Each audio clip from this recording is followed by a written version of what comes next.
Hey everybody, it's Lindsay here from Maple Street Guitars, and for today's video we thought we would discuss one of the issues that comes up most frequently in our day-to-day routine.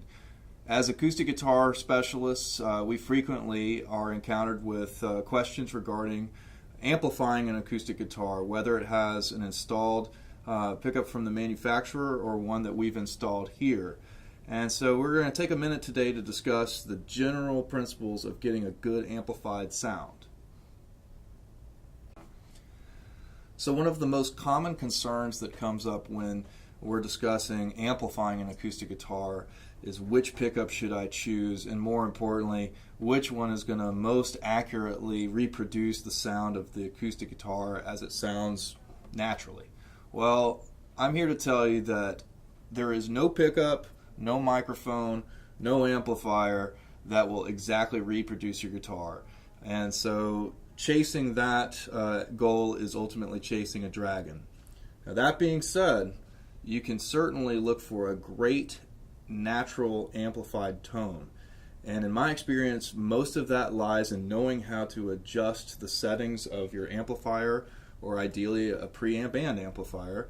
But we're going to go over some of that in just a minute. But do understand that the principle of reproducing your acoustic guitar exactly is a little bit of a lost cause. Now, fortunately today there are myriad pickup options out there, and you don't have to spend a lot of money to get something that will give you great professional results. But once again, the knowledge of EQ is paramount. You can have the most mediocre pickup in an inexpensive entry-level guitar and get great results with some serious know-how on the EQ.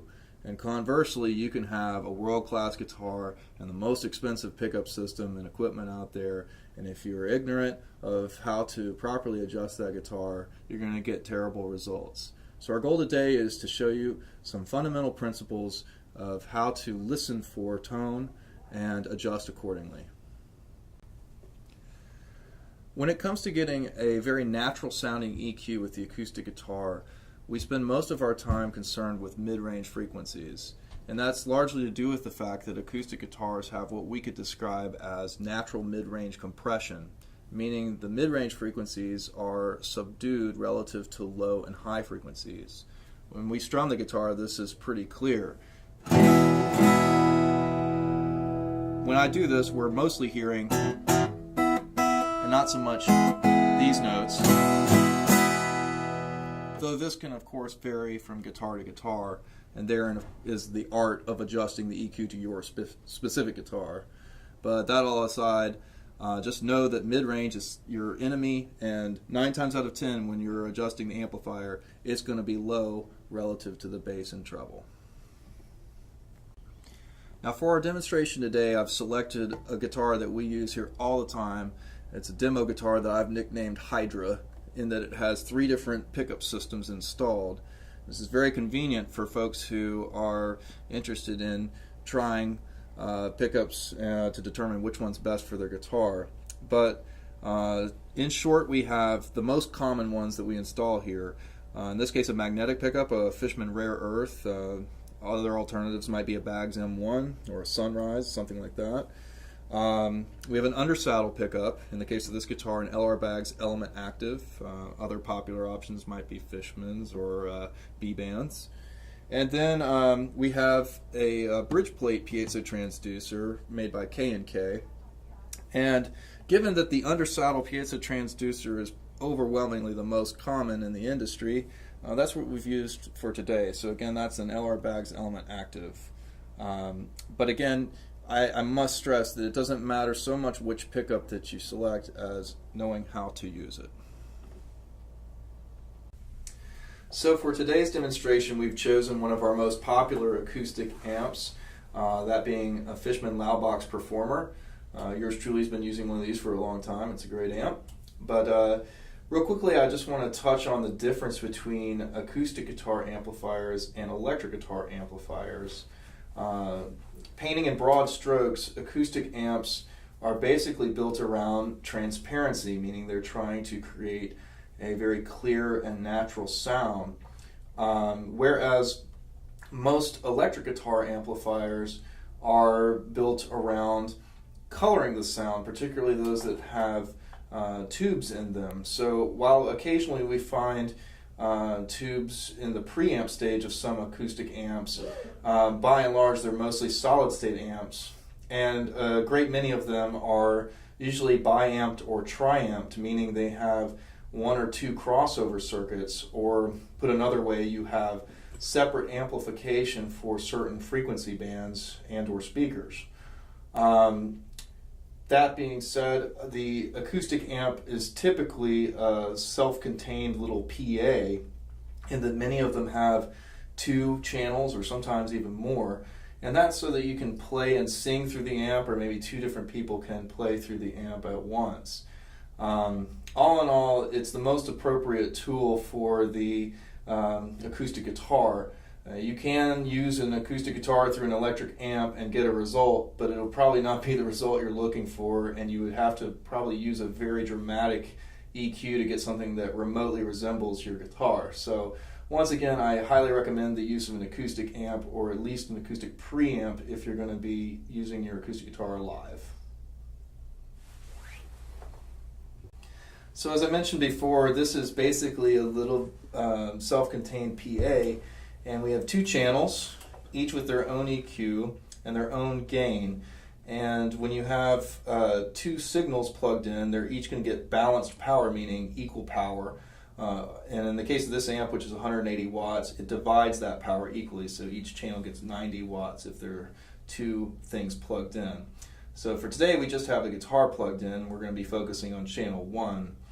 So starting off on the EQ here, we have our gain. And I find a lot of customers are a little confused about gain versus master volume. The gain is really what determines how strong the signal is before it gets to the master volume. And the reason we have identical channels here is that you can get a good mixture of both signals before you amplify the whole shebang. So it's important to remember that a microphone and an acoustic guitar may not have the same kind of signal strength. And even if you have a friend who has a different type of pickup in his guitar, you might have to, again, adjust the gain differently depending on the sensitivity of those two signals. So as a rule, you always want to run your gain strong and then bring up your master accordingly. And apart from just having a good mixture, you also want to have good EQ strength. So if we were to run the gain weak and compensate with the master volume, all of the trouble you go to here getting a good tone is kind of for naught, in that it's compromised. It's not going to be as clear and strong in the master volume stage. So always remember this, that your gain should be tuned up probably somewhere around half to maybe 2/3 of the touted strength of the amp, such that it's about to clip or distort. So if you have any clipping or distortion, you want to roll it back a little bit, but again, you want that very strong, and then adjust your master volume.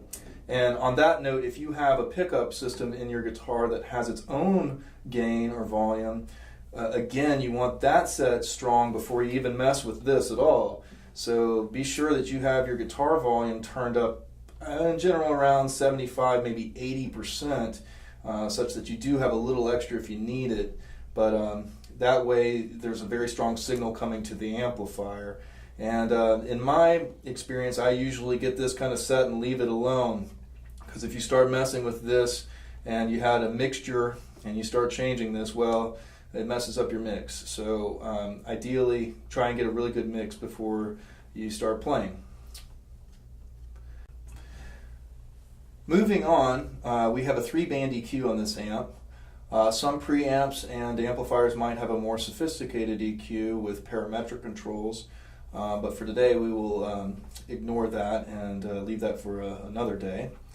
That being said, there is a general rule of thumb for setting these, and that is that we typically use a scooped mid-range, meaning the mid-range would be reduced relative to the lows and highs. And again, this kind of mirrors the natural compression of the acoustic guitar. But you should always keep in mind that you'll have to use your ear to fine-tune the EQ depending on the setting in which you're playing. And by that I mean the scenario or the place in which you're playing. So if we were, say, in a big concrete room with lots of hard surfaces, kind of like some of the breweries and things I've played in, you might have to reduce the low end quite a bit because that room actually naturally carries a lot of low end, and that could be dominating and completely overwhelm your sound. Conversely, if you were in a big carpeted space, maybe like a sanctuary or something like that, you might have to turn your high end up quite a bit to get some of those frequencies to carry. So while we do start off with this kind of general EQ here with the mid-range reduced, just know that you have to use your ear to determine what mix is going to be right for you. So moving right along, we're going to touch on two features here that have to do with feedback, and for acoustic guitars these are very important. The first is what Fishman has very conveniently labeled anti-feedback. This is otherwise known as a notch filter. And you can think of a notch filter as a frequency band that's fairly narrow and particularly focused on low mid-range. Many people would say that's the bottom 3 or 4 strings of the guitar, maybe first 7 frets. But the parameters of this can vary from manufacturer to manufacturer. In any event, this is here to help combat what are known as wolf tones that often result from sympathetic resonance or Helmholtz resonances that exist in every acoustic guitar. And I'll be quick to mention here that every guitar is a little bit different in this way.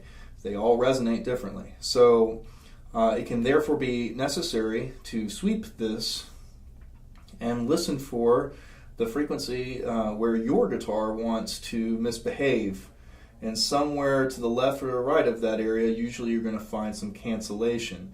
So a good practice for this is to start with it level and then play up the neck to about the 7th fret on the low E. And usually there you're going to find some note. In the case of my guitar, often a G string, and the low G at the 3rd or the 5th fret if I'm tuned down to D will create a problem for me. So that's an example of just playing up and down the neck to find a problem. But in my experience, most acoustic guitars are kind of happy in the 11 to 1 o'clock range on a notch filter, but I urge you to spend some time listening each time you play to determine where it would be best for you.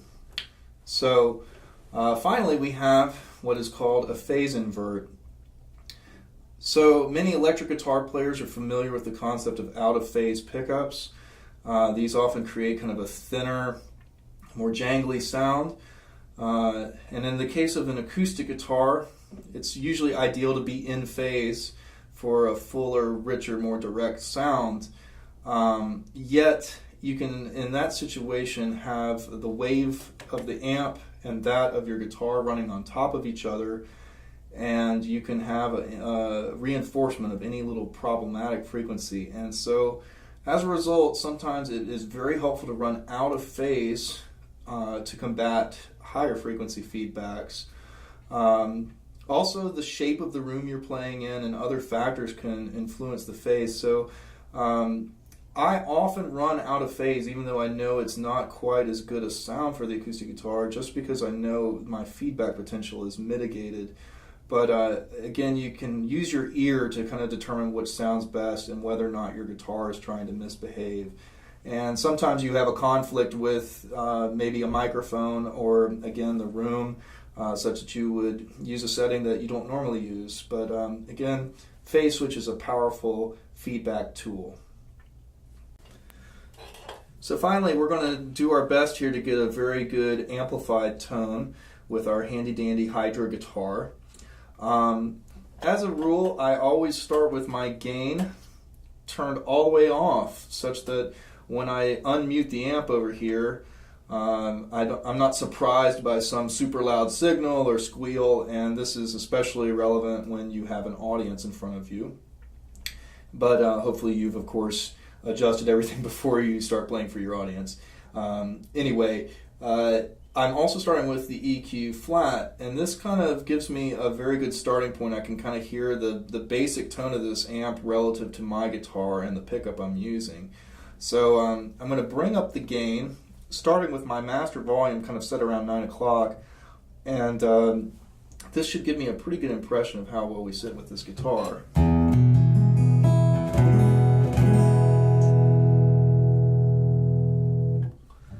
So right now we're getting a little bit of a woofiness, and I will use this as a moment to demonstrate how mid-range can either ruin or dramatically improve your guitar without touching anything else. So again, we're going to get a little bit better EQ here in just a moment, but first let's listen to how mid-range affects everything. So if I put this up, we're going to hear a nasally and kind of honky tone that is definitely not really natural to an acoustic guitar. Whereas if I roll this back, I think you will instantly hear a more natural kind of tone. And again, this is mirroring the natural mid-range compression of the guitar.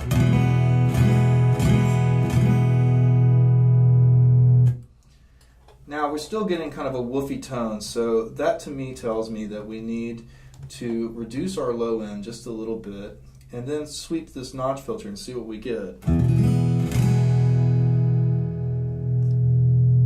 So you can hear, for instance, it wants to take off, but over here we get some cancellation.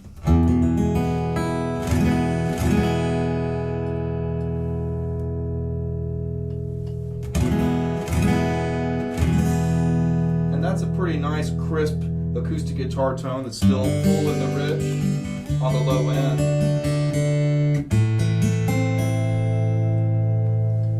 Real quickly, let's just listen to what the phase switch would do to this.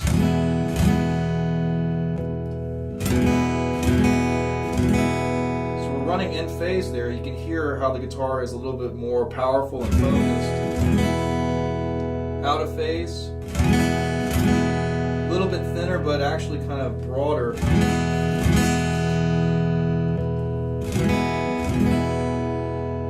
So we'll leave it at this. And here we have, again, a very typical acoustic guitar EQ, though very often you might also have to run the low end a little higher. So, hope that helps. Once again, guys, this was Lindsay at Maple Street Guitars, and we were just going over some of the basics of acoustic guitar amplification. I hope you guys found this information useful, but of course, if you have any questions, please don't hesitate to give us a call at 404-231-5214 or check in with us on the web at maplestreetguitars.com. And also stay tuned for our upcoming videos about acoustic guitar preamps. Thanks so much for checking in.